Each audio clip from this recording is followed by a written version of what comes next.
We can now bring in Todd Belt, Director of the Political Management Program at George Washington University. Thank you so much for joining us on the program today. Not too long ago, Donald Trump was elected with a pretty strong mandate.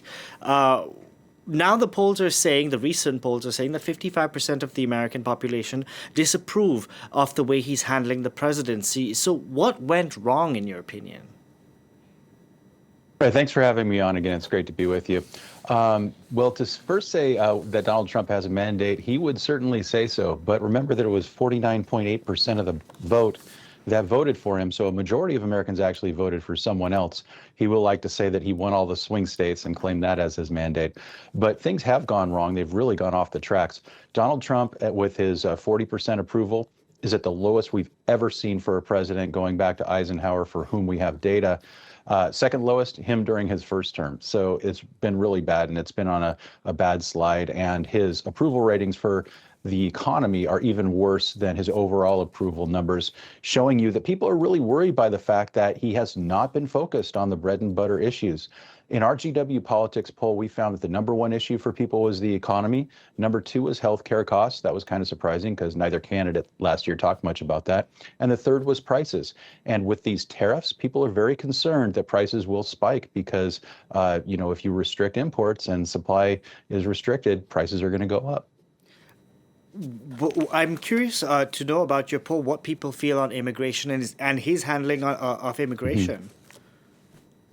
Right. Our finding on immigration is that people are broadly supportive of stronger measures in order to restrict illegal immigration, even to the extent that many of them are supportive of deporting families with children who are here legally. So that is something that is within what he's been doing. However, it's how he's been doing things. The devil's really in the details here. Lacking any due process for the people that he's sent to El Salvador, the mistakes that have been made. It just looks like he's done everything too fast, too quickly, and without proper procedures. And when you get down to it, this is what our country, the United States, was founded on, was the fact that King George was throwing people in jail without due process. This is in our Constitution. Americans are very faithful to the Constitution, and it looks like Donald Trump is violating them by the way he's going about it, even though people support the policy in general. Do you see a scenario where Donald Trump reverses course, or does he not really care about risking it for Republicans come the midterms? Well, of course, Donald Trump is never going to say that he did anything wrong or apologize for anything. But we have seen him go back and forth on the tariffs. Right now, he says that they were leveraged to get better deals, and these better deals are coming forth with other countries. But he also said that America was going to have a little bit of pain. And one thing about people in the United States is they don't like any short-term pain. You can think back to Jimmy Carter with our oil shocks and the embargo back in the 1970s and the rationing that went on. Americans just don't like to take a little bit of pain. They have a short-term view of this. But, Donald Trump has changed his mind on tariffs, and I think a lot of people are hoping he will. The problem is the inconsistency. Businesses can't plan. The financial markets don't like it when they can't rely or make long-term plans on what things will be. But this is what's surprising about Donald Trump's tariff policy, because there have been so many inconsistencies, sometimes within the span of 24 hours. And as somebody who claims and touts his business credentials, it's surprising that he does it anyways. Yeah, it is surprising to most of us, but he will say, and his supporters will say, that this comes out of his book, The Art of the Deal, and the fact that you don't want to be predictable and be able to walk away from a deal at any moment. Those are core principles for negotiating in business. However, Donald Trump is not running a business. He is running a country, and countries are not businesses. Governments have to provide services that the private sector doesn't provide. And because of that, he needs to provide more certainty to businesses instead of just looking at it as a one-to-one transactional issue, which is the way he tends to do things.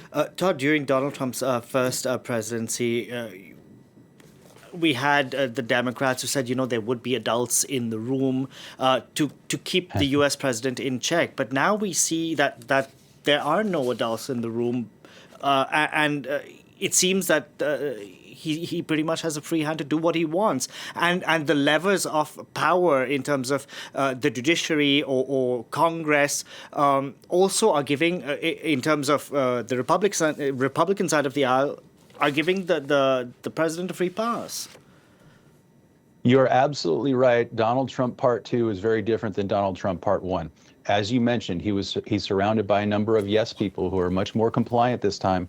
They want to help him do what he wants rather than to provide those guideposts and restrictions as the traditional Republicans who came in with him in the first time. He's put a lot of people around him who he prioritizes loyalty for.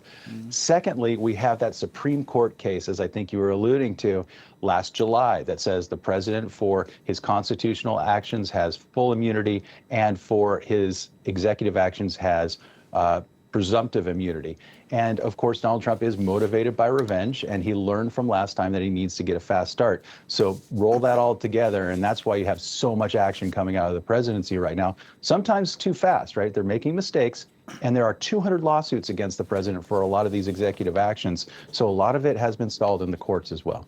I just have to ask you about the Democrats here, because have they gotten their strategy with how to stand up and fight Donald Trump in order? Because it seems like the Democrats are singing from very, very different song sheets. Because on one hand, you have people like Alexandria Ocasio-Cortez and Bernie Sanders who are going off and doing their own thing with their rallies. Then you have obviously the leadership, Chuck Schumer, what have you, on the other side. What are the Democrats doing here? It seems they're in disarray still. Well, you're exactly right. It's no surprise that Democrats are in disarray. That's usually their natural state, but they have no levers of power, right? And so that's really the problem. The only thing that they can do is file court cases from the state level, where the Democrats do have some power, to the federal level. But of course, Donald Trump really stacked the federal bench before he left office with a lot of judges that are sympathetic to his side. And because of that, Democrats are looking for some leadership. Chuck Schumer has not risen to the challenge as many Democrats might have wanted. And so they're looking for someone new. You have governors out there like Gavin Newsom and J.D. Pritzker going around as well, in addition to Bernie Sanders and AOC. Democrats are looking for leadership, but it's hard to figure out who's going to be a leader if you don't even have any levers of power yet. Interesting point. Todd Belt, we're going to have to leave with that, unfortunately. Thank you so much for joining us on the program today. Great to be with you. Thanks for having me on. Now,